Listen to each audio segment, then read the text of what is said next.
Good morning. I am Dr. Srirang Apkari, consultant physician at Uday Omni Hospital. As every physician sees, you see all kinds of patients, including a lot of fevers, respiratory tract infections, diabetes, hypertension, then joint-related diseases, and then again we also see a lot of patients with fevers of unknown origin, and then more complex cases were referred to us where the treatment and diagnosis might be lacking. So this is a general OP which we generally see. Yeah, diabetes has now become very common worldwide, especially so in India, and then Hyderabad again is told as the diabetes capital of India.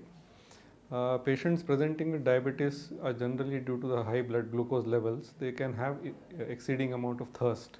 So they can be very thirsty, they can have increased urination, they can have frequent infections which are quite common. They may have lost a lot of weight, they feel fatigue, they can have sexual problems as well, and then they have maybe have wounds or sores which do not heal easily. These are the general common symptoms which you can find, and some patients with diabetes may actually be asymptomatic as well.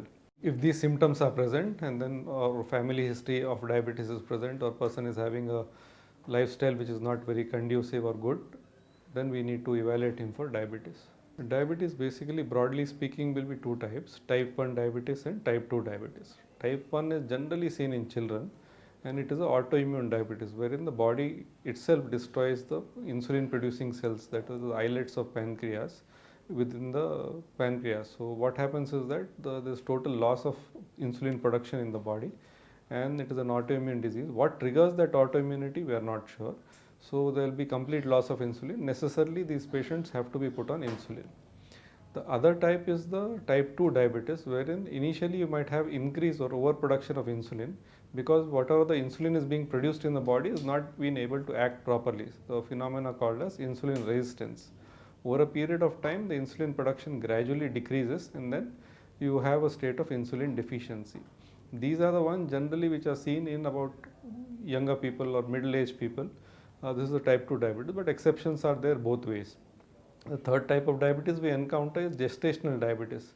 That is a lady who has never had diabetes before. During the third or second trimester in the pregnancy, has elevated blood glucose levels, and that is called gestational diabetes. There again, we need to have a very tight control, both with diet as well as insulin, so that we have good outcomes for both the mother and the baby. Yeah, diabetes, no, first important thing is to diagnose and recognize it correctly, and then once having done that, depends on what kind of diabetes we are dealing with.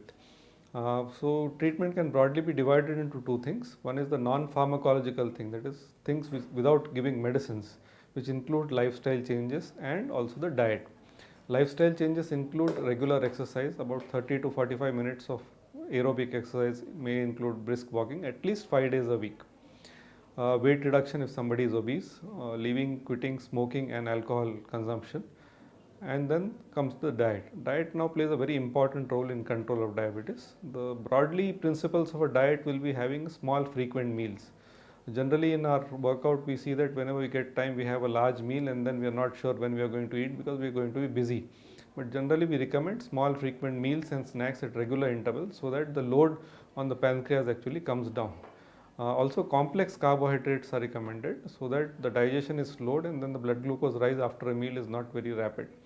We tend to urge patients to avoid refined foods, ready-made foods, bakery items because these are known to cause high blood glucose levels.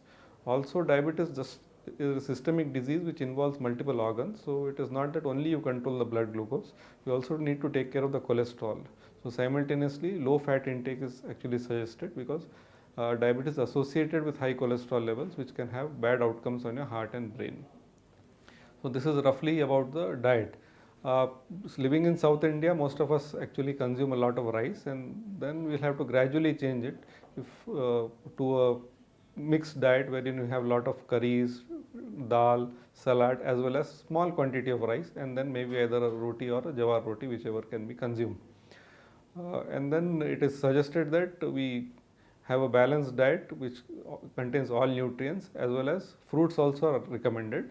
Uh, Fruits which have very high glycemic index, that is the blood glucose rise after a amount of given amount of food is very rapid, we need to avoid them. Probably we can avoid mangoes, we can avoid custard apple, grapes and banana, but other fruits can be consumed.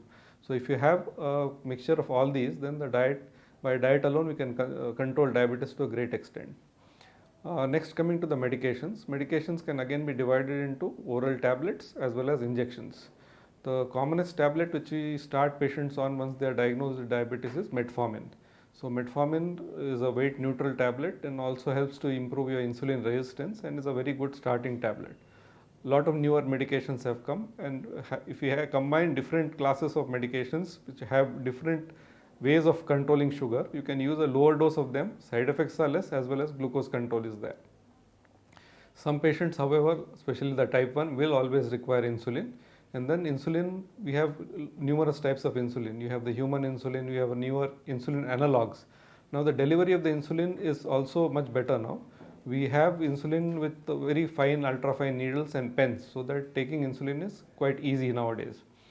We need to just counsel the patients, and once they take the insulin and realize it is so easy to take, then taking insulin becomes quite easy. There are other newer medications also have come which actually excrete the excess glucose through urine, but we need to take into account a given patient profile and then start those medications.